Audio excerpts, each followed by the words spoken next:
Alors aujourd'hui on se retrouve pour un tutoriel Photolab 4 et je vais vous parler aussi également des promotions de chez DxO, juste après le générique. Bonjour à toutes et à tous, mon nom est Eddie Quinol. Si vous débarquez ici pour la première fois, vous êtes sur ma chaîne YouTube où on parle de post-production traditionnelle et créative, et bien sûr on parle de photographie. Si vous venez pour la première fois, je vous souhaite la bienvenue. N'hésitez pas à vous inscrire sur la chaîne, puisque je traite de logiciels de photographie en règle générale, et Photolab 4 en fait partie bien sûr. Alors, sans plus attendre, je vais vous annoncer une petite bonne nouvelle ici, c'est que DxO reconduit des promotions sur leurs produits phares, dont notamment Photolab 4, PureRAW, vous avez également FilmPack et les autres logiciels bien sûr, et n'oubliez pas que vous avez aussi les réductions sur la Nik Collection 4, puisque cette promotion comprend aussi également la Nik Collection 4. Alors bien sûr, vous avez toujours la possibilité de faire un essai gratuit de 30 jours sur chacun des logiciels, donc je vous mets un lien en dessous de cette description de la vidéo, c'est un lien affilié comme vous le savez déjà, donc je vous le mets juste en dessous. N'hésitez pas à faire les essais, ce sont des essais de 30 jours, vous pouvez vous amuser justement à faire quelques tests avec ces logiciels et à suivre notamment aussi ces tutos. Alors sans plus attendre, on va se rendre ici à GoDrevi. Je vais vous montrer la petite histoire, je vais raconter l'histoire de cette photo qui va arriver juste après, puisque ce n'est pas la photo que vous voyez actuellement là. Elle comprend notamment l'histoire, puisque là j'avais vu 3 petits canards que vous voyez ici, à GoDrevi exactement, dans les Cornouailles, sur mon terrain de jeu où je m'amuse avec les photos de paysages, et je trouvais vraiment intéressant d'avoir ces canards-là. Sauf que la petite histoire, qu'après il y en a un qui est resté, d'accord, sur mon champ, et je l'ai capturé parce que je me suis dit c'est assez grandiose d'avoir cela. Regardez, on l'a juste ici, ce canard, resté juste ici, juste devant le phare, juste devant l'alignement du phare. Je trouvais ça vraiment intéressant. On avait la grosse masse ici de l'îlot de GoDrevi et le canard qui était ici, qui faisait son petit truc ici, juste sur ce petit amas là, vous voyez là. Alors je me suis dit que bon, il serait intéressant de post-traiter une photo de cette manière-là. J'avais utilisé une longue focale, bien sûr, pour compresser un peu la composition. Et là, par définition, on va un peu post-traiter cette photo-là et on va justement voir ce qu'on va faire avec. Alors bien sûr, la première chose que je vais faire ici, c'est prendre mon outil ici, balance des blancs. On va retrouver la balance des blancs. Je vais prendre mon phare, par exemple, point plus ou moins neutre, et vous voyez, on retrouve cette couleur assez sympa.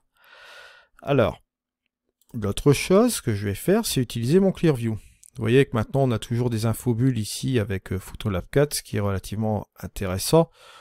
On vous explique ce que fait Clearview. Bien sûr, c'est pour enlever la brume atmosphérique. C'est son premier rôle, d'accord. Quand on veut atténuer la brume atmosphérique, que fait-on? On renforce forcément les contrastes, mais là, la force de Photolab 4, ce Clearview ne fait pas de halo lumineux, justement, autour des bords, ce qui est relativement intéressant. Donc là, on va l'activer, regardez, hop, juste comme ceci, et regardez le résultat.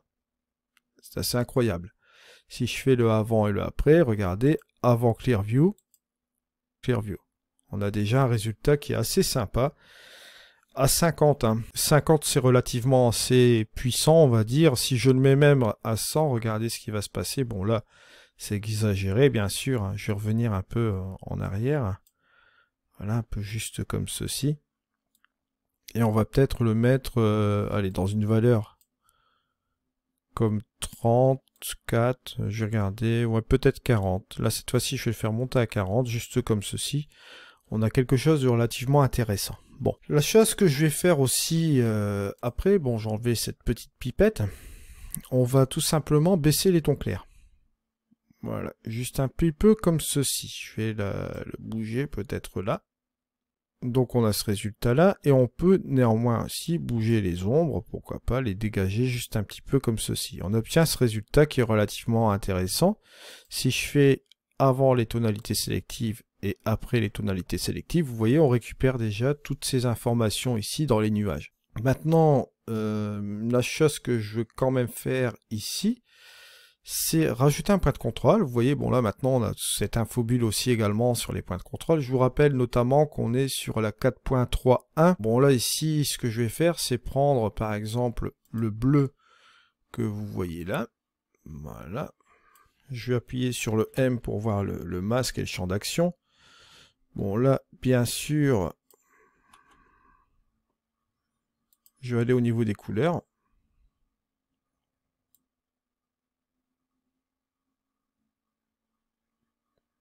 Et je vais rajouter un petit peu de vibrance, vous voyez, juste là comme ça. Si je fais ma différence avant-après, bon, petit truc assez sympa ici, vous voyez que bon là, on a toutes les corrections sauf les réglages locaux.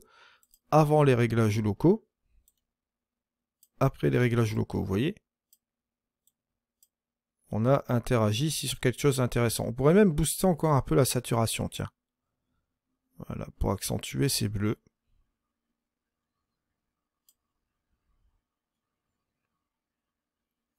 Juste comme ceci.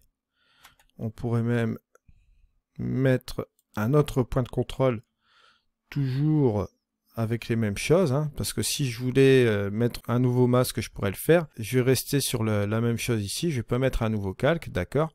On va conserver les mêmes réglages. Donc celui-ci ou celui-là. Garde ces mêmes réglages là.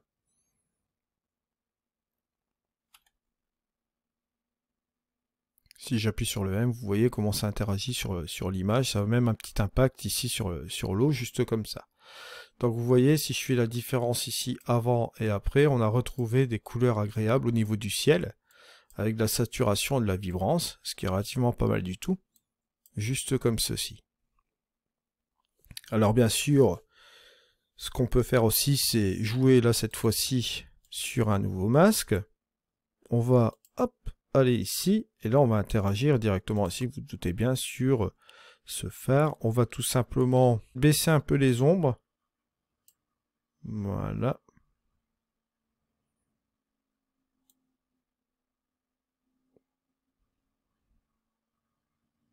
Et booster un petit peu l'exposition, juste comme ceci. Et on va mettre encore du Clear View supplémentaire sur cette partie-là.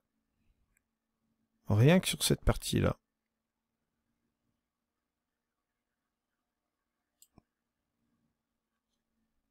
Et regardez, vous avez ici le avant et le après. Juste comme ceci. Et si vous voulez voir la différence avec le point de départ de l'image, vous mettez sur aucune correction sans géométrie, regardez, avant, ça c'était l'image de départ, et là ici le après. On a retrouvé la balance des blancs, bien sûr, on a retrouvé aussi la couleur du ciel, juste comme ceci. Bien sûr, il est possible aussi de déplacer le point noir un petit peu par ici, voilà, pour obtenir ce résultat-là. Et bien sûr, regardez, ici on a le avant et le après, ce qui est relativement assez intéressant. Et on pourrait aussi ajuster encore des contrastes sur un nouveau calque, juste sur cette partie d'îlot, pourquoi pas.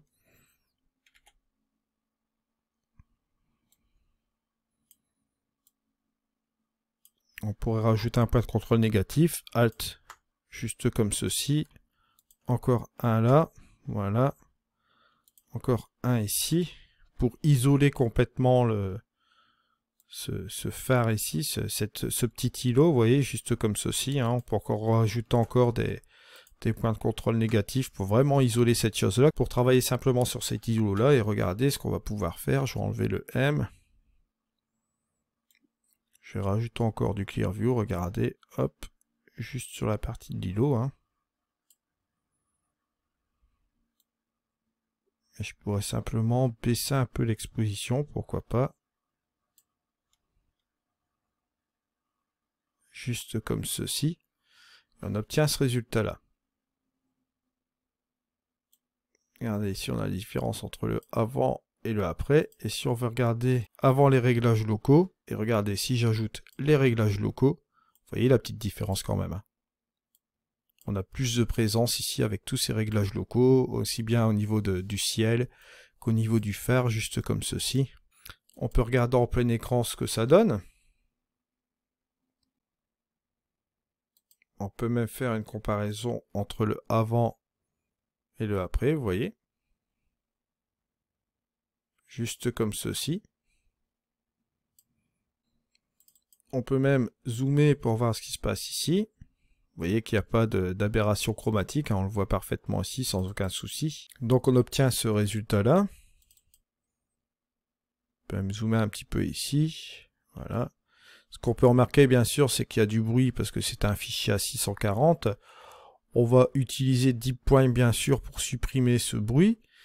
Ce que je vais peut-être faire, c'est mettre cette photo, la recadrer en 16/9.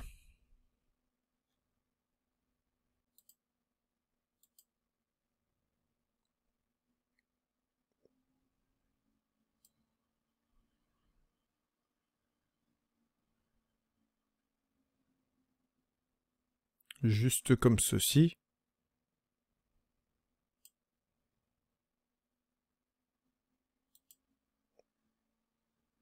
Voilà. On va aller ici dans le détail. On va utiliser Deep Prime, bien sûr. On va regarder ce que ça donne justement avec certains endroits. Voilà. Vous voyez ce que ça fait comme boulot, c'est assez incroyable. Si j'enlève le Deep Prime, vous voyez le bruit ici dans la petite fenêtre. Et si je le remets, vous voyez le travail qu'il fait, c'est relativement incroyable. Je vais mettre ici. Le bruit s'en va sans aucun souci. Donc le fait d'avoir shooté à 640, vous voyez, je le récupère ici sans aucun souci, je n'ai plus de bruit du tout. D'ailleurs, on va s'en rendre compte tout de suite, on va faire une exportation sur disque. Je vais le sortir en JPEG, on va regarder ce que ça va donner. On va faire simplement exporter. Ici, on a la barre d'avancement, bien sûr. Et voici notre image finale ici, avec l'application, bien sûr, de la réduction de bruit de Deep Prime, juste comme ceci. Je vous remercie de m'avoir suivi. On se retrouve pour un prochain tuto. C'était Eddy. Allez, au revoir.